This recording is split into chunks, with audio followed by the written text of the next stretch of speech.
What's up, guys? Jeff here with Grit City Fitness and Performance, and today I want to talk to you about the importance of total daily energy expenditure. Okay, so TDEE. What TDEE means is, as it's spelled out, total daily energy expenditure. When we're looking at calories and requirements for the body to maintain homeostasis, so maintaining exactly where it is, there's certain requirements that need to be met. One of those is understanding your total daily energy expenditure. This energy expenditure is a set point that you need to be at least minimum to be seeing a positive or negative result. Now, what people don't understand is what is being consumed on the daily basis to give you your total daily energy expenditure. And that's what I'm going to be talking to you today about, and how much of each activity or non-activity it really consumes. So, we have 4 different components that make up our total daily energy expenditure. So, first is just resting. The first one is just resting metabolic rate, and that's about 50% of our daily total energy expenditure. So I'm just going to draw a little squiggle.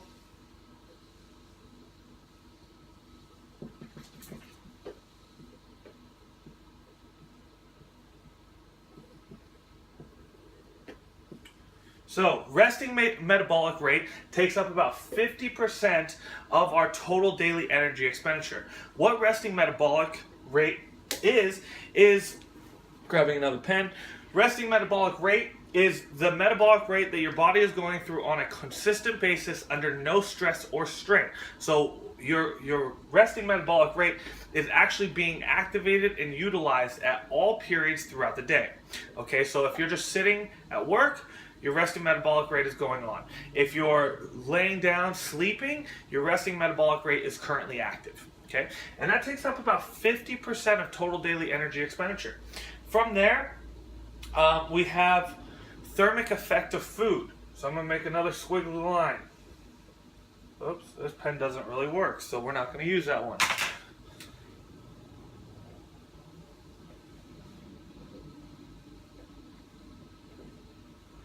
So we're just going to go TEF on that one, but TEF stands for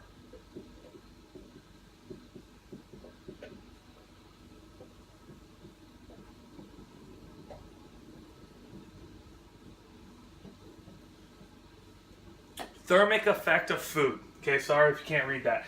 But thermic effect of food is about 10 to 15% of total daily energy expenditure.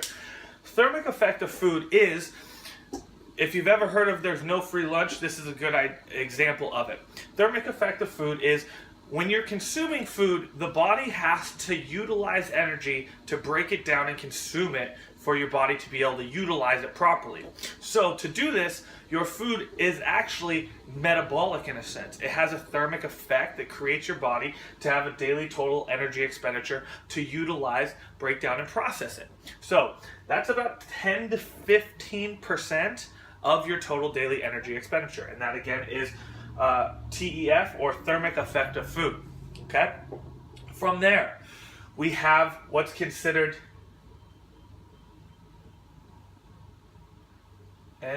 NEAT.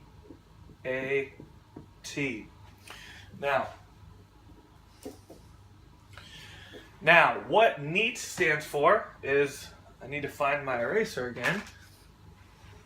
Oops, actually I'll write it right over here. NEAT equals,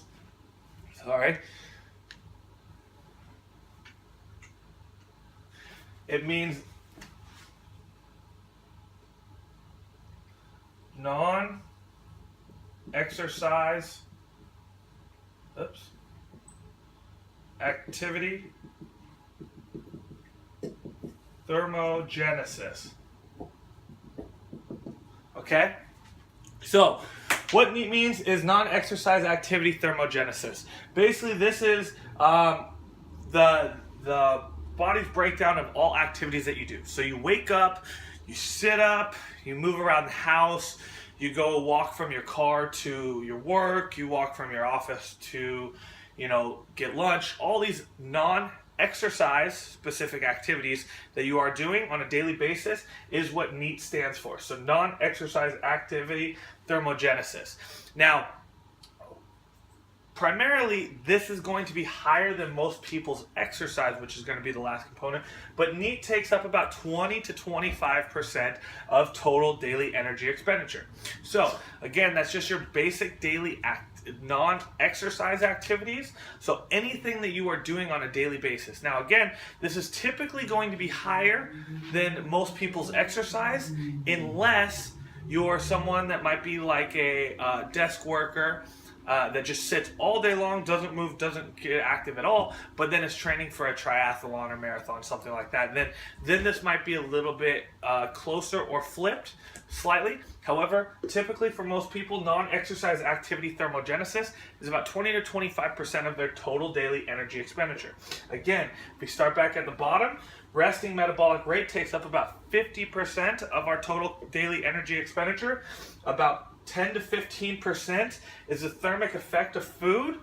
20 to 25% is going to be non-exercise activity thermogenesis. And the final one, your exercise. So your exercise now plays the remainder portion of your total daily energy expenditure. Okay, so again, we're looking at about 50% here, about 10 to 15% here. So we're sitting at about 60 to 65%. We then have, let's say, 20% for non-exercise activity thermogenesis. So that's going to be sitting us about 70 to 75%. Okay, and then the remainder, which is going to be 20 to 25%, is your exercise. So that is how your body breaks down or utilizes calories throughout the day, no matter what you're doing. So the reason, again, why we're doing this video is to explain what total daily energy expenditure is, and also for you to understand that your body is not just burning calories while you're working out or training, it's burning calories throughout the day. And there's a certain set point, which I will be covering in another video, about how many calories you need. But this is how your body breaks down and utilizes the calories that you have on a daily basis to have your set point of total daily energy expenditure needs that you need to meet, and then can work off of to gain or lose weight. Again, just recapping what we've went over, going over the abbreviations one more time. RMR, which is about 50%, resting metabolic rate, about 50% of total daily energy expenditure. We then have our TEF, which is thermic effect of food, which is about 10 to 15% of our total daily energy expenditure. We then have our NEAT, which is non-exercise activity thermogenesis, which is about 20 to 25% of our total daily energy expenditure. And then our exercise, which is usually, again, about 20 to 25% or the remainder. And again, this order is this way unless you would be someone that would be maybe like a very, very active, or not active, but a very, very sedentary person, works all day from a desk, doesn't move at all, but then is training for a marathon or triathlon with a lot of activity and training. Then that non-exercise activity thermogenesis and exercise might flip-flop a little bit or be closer in comparison. All right, guys, so this is what's important for you to understand, to know exactly why you need a certain amount of calories per day, and to make sure that you're at least there or above it to maintain a good homeostasis and allow your body to work, function the way it needs to then obviously be able to optimally see results in your training. So, if you have any questions, feel free to ask in a comment below. Otherwise, hopefully this makes a lot of sense to you, and then we can start working on your calories in another video.